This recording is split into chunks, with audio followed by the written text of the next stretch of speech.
रात असामान्य रूप से अंधेरी थी। हवा में एक भयानक शांति छाई हुई थी।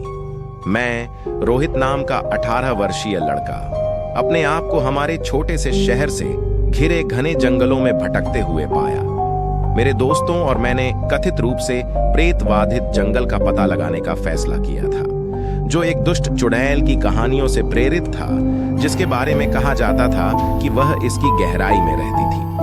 मुझे नहीं पता था कि उस रात मेरी जिंदगी एक भयानक मोड़ लेने वाली थी। जैसे जैसे हम जंगल के बीचों बीच गहराई तक गए, हवा ठंडी होती गई और पेड़ हमारे करीब आते दिखे। बिना किसी चिंता के मैंने एक पल के लिए समूह से अलग होने और एक कटे हुए पुराने पेड़ के पीछे आराम करने का फैसला किया। चंद्रमा ने एक अलौकिक चमक बिखेरी, जिससे पेड़ की मुड़ी हुई शाखाएं और अशुभ छाया दिखाई देने लगी।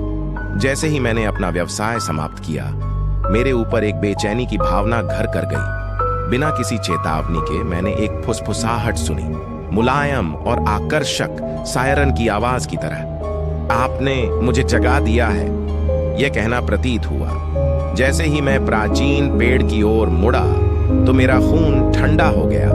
मेरे अनजाने में मेरे मासूम कृत्य ने उसकी छाल के भीतर रहने वाली चुड़ैल की नींद में खलल डाल दिया था।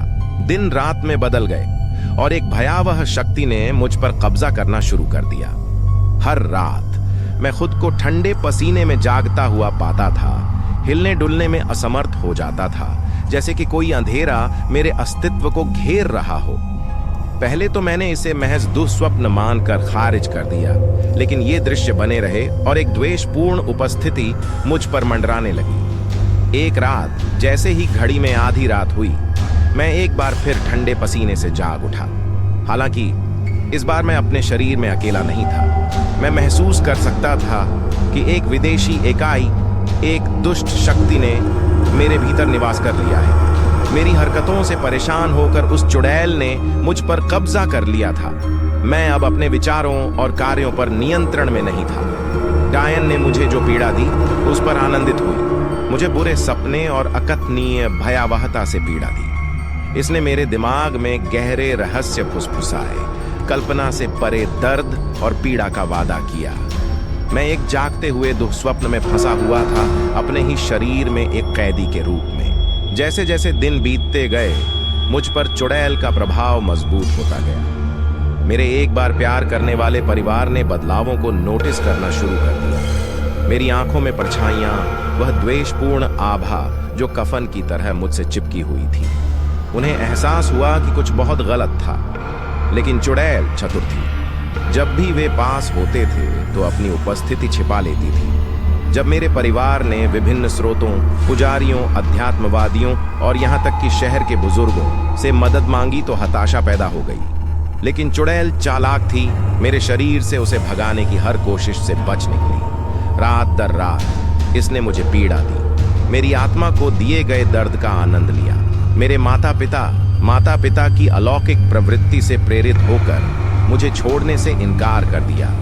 उन्होंने प्राचीन ग्रंथों का गहराई से अध्ययन किया और तंत्र मंत्र के विशेषज्ञों से सलाह मशविरा किया और दृढ़ निश्चय किया कि वे उस दुष्ट शक्ति से छुटकारा पाने का रास्ता ढूंढेंगे, जिसने मेरे भीतर जड़ें जमा ली हैं। एक दुर्भाग्यपूर्ण रात, जैसे ही घड़ी में आधी रात हुई, मेरे माता पिता निषिद्ध कब्रों से प्राप्त ज्ञान से लैस होकर चुड़ैल का सामना करने के लिए एक अनुष्ठान किया।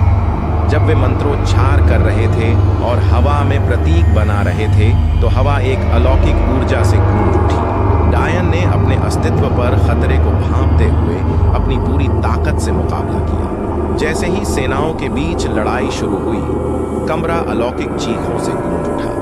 परछाइयां दीवारों पर नृत्य कर रही थी और हवा एक स्पष्ट तनाव से घनी हो गई थी।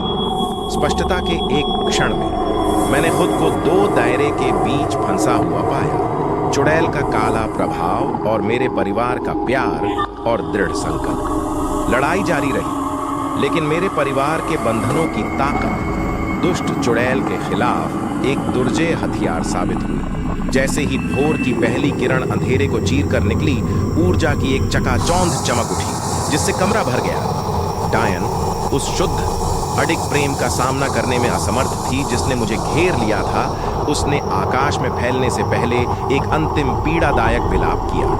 मैं ढह गया, थक गया और पस्त हो गया, लेकिन चुड़ैल के चंगुल से मुक्त हो गया। मेरे परिवार ने मुझे गले लगा लिया। उनके चेहरे से राहत के आंसू बह रहे थे। कठिन परीक्षा ने अपनी छाप छोड़ी थी, लेकिन जिस प्रेम ने अंधकार पर विजय प्राप्त की थी, वह हमारी घायल आत्माओं के लिए मरहम था। हमने भुतहा शहर को पीछे छोड़ दिया और उस शापित जंगल से दूर एक नई शुरुआत में सांत्वना की तलाश की, जिसने लगभग मेरी जान ले ली थी। उस रात की भयावहता हमारी यादों में अंकित है, दृश्य और अदृश्य के बीच के पतले पर्दे की याद दिलाती है। हमने अपने जीवन का पुनर्निर्माण किया, अलौकिक मुठभेड़ से हमेशा के लिए बदल गया। और जैसे जैसे साल बीतते गए, हम उस कठिन परीक्षा के निशानों को अपने साथ ले गए, जो अकल्पनीय आतंक के सामने प्रेम की स्थायी शक्ति का एक प्रमाण था।